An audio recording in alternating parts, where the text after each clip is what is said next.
dito 50-50 dahil mukhang may numero naman yung DDS block or yung mga gusto basically EJK itong trial na to. But at the same time, meron tayong motion for consideration, may motion for intervention na, meron pang parating. Do you think may off-ramp dito for everyone, including the Supreme Court?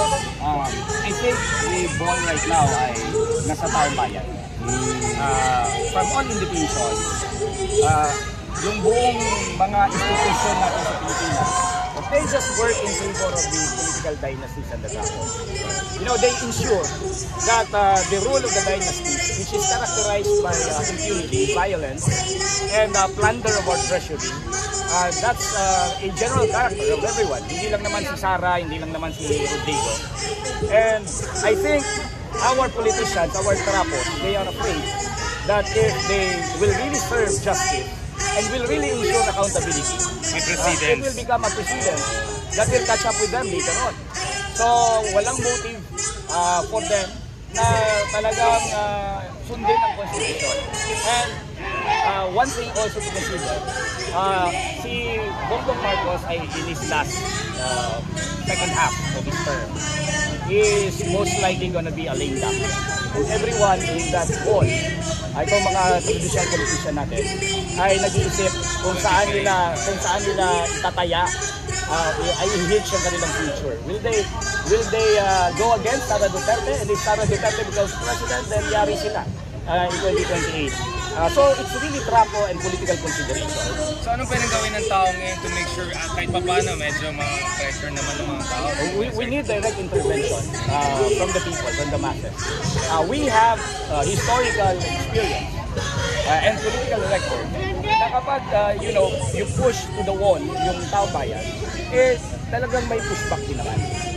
Nung impeachment ni Erap, the Senate really worked in order to conceal evidence, hindi papayagan yung second envelope, and it was really the people from the basic masses, from the basic sector, the ordinary Juan, who went to the streets and did not accept and rejected the decision of that Senate.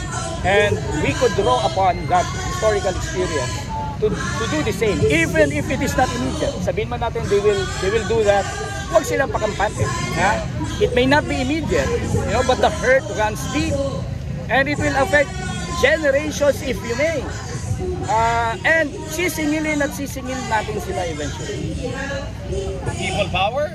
People power, direct intervention in whatever form. In whatever form and whatever manifestation, and I'm sure about that. Kasi law of physics yan di ba? In every action, there is an equal and opposite reaction. Buskahin nyo ang taong bayan, tutuin nyo, gaguhin nyo. On the surface, it may appear as if walang immediate na galaw o konti lang nagre-reklamo, pero alam mo, pwede mong i-conceal sa surface, pero deep down, everyone is discontented. And we are actually sitting on a powder keg of discontent. And you felt that during elections, no? Kasi maraming mga protest vote din Yes, lalabas at lalabas yan. You won millions and millions of votes. Yung iba nakapasok pa over performance. Yes. Yung Gen Z vote pa, meron kang nakikitang youth factor, Gen Z factor, disaffection factor. It will definitely affect the Gen Z. The Gen Z na sila yung parang social base for new politics. There will be resentment and hatred from our young people. Huwag silang pakampante. Hindi man immediate ang singil. Right. Pero sisingilin natin. And how to harness yung third force na yan, kumbaga na neither kadiliman nor kasamaan. Yeah, we have been harnessing that during elections. What we need right now ay huwag lang maging electoral ang expression ng protest. Hindi pa inabot na hindi naging electoral. Pero wala namang ibang papuntahan Kasi every election, hawak din nila. Ginagago rin naman nila ang eleksyon, nandadaya lang din naman sila. So there will come a point in time where in all forms, hindi lang electoral, frustrate the Generation Z, frustrate those who advocate for new politics, frustrate those who are really disappointed with the trapo system and the dynastic system that we have. Continue on doing that. Sow our hatred. Come on, fan the flames of our hate, di ba? Of our righteous indignation. Just do so. later on. Baka ma-petition ka rin katulad namin ng indirect contempt.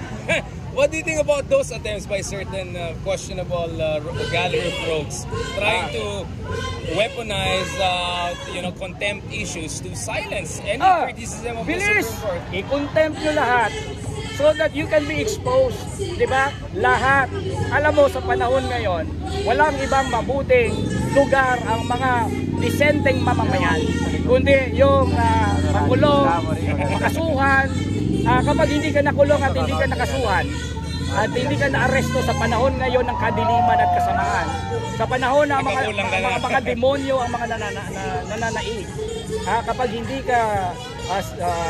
ka binubuska ng mga demonyong ito, para kang irrelevant, diba? I would welcome any contempt charges. Bahala kayo, go ahead. Tapos let us increase the number of those na kinokontempt. Diba? Para talagang the entire system will go bust.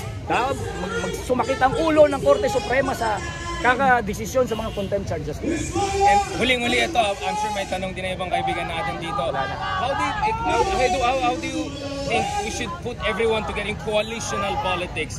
Hindi naman lahat tayo nag-agree exactly on tactics or even certain policies. But I think marami tayong mga grupo na isa lang gusto natin, pagod na pagod tayo sa status quo. How can we build that coalition together?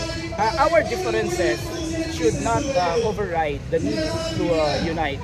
Because we are united in one thing, and that unity is very strong. We don't want the Dutertes to reclaim power. Ayaw natin sila bumalik sa kapangyarihan dahil ang ibig sabihin yan, basurahan na talaga ang lipunan natin. Hindi lang yan Duterte. Diba? Duterte is simply a manifestation of how our dynastic system has really become worse. Na talagang hindi na viable para mabuhay tayong lahat. So we are united in that. Ideology, differences in issues, pwede naman isang tabi muna yan. Kasi the consequences will be dire kapag nanalo ulit sa kapangyarihan yan. At yan ang rurok, ang peak form ng dynastic rule. Yan ang kanan sa Pilipinas. Para yung Nazi Germany ng 1920s, na ito ang pinakamainam na panahon na pigilan ang mga Duterte. Ito ang pinakamainam. Kung hindi natin magawa ito at nakatawid sila ulit sa kapangyarihan, talagang wasak-wasak na. So Popular Front, medyo ganyan na kailangan natin. Salamat kapatid. Thanks. Good to see you again. Nakabata yan, tamis yan, silog ka. At tayo sila natin. Pinagpadayan sa kanilang hanggang tayong mga kabataan ay sa mga Duterte tayo, mga Duterte. sa sinasabi ng libre